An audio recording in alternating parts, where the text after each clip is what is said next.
एक रात राजा विक्रमादित्य जंगल की ओर घूमने निकले। चांदनी हल्की थी, हवा में रहस्यमयी सन्नाटा छाया हुआ था। अचानक उन्होंने देखा कि एक लकड़हारा पेड़ पर चढ़ रहा है।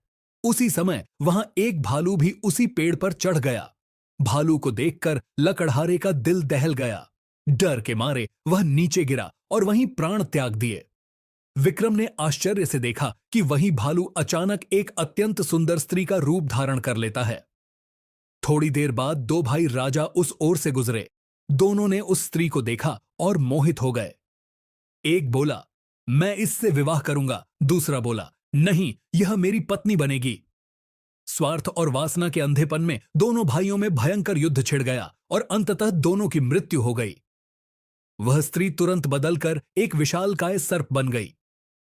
फुफकारते हुए वह पास बह रही नदी की नाव में कूद गया।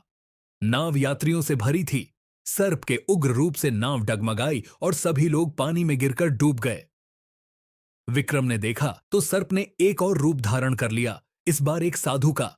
विक्रम साहस के साथ उस साधु के पीछे पीछे गए और बोले, ठहरो साधु, मैं तुम्हारी सच्चाई जान चुका हूं, बताओ तुम कौन हो।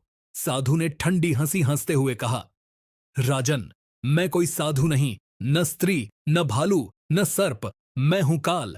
कभी रूप बदलकर भय फैलाता हूं, कभी मोह जगाता हूं और अंततः सबको अपने पास बुला लेता हूं।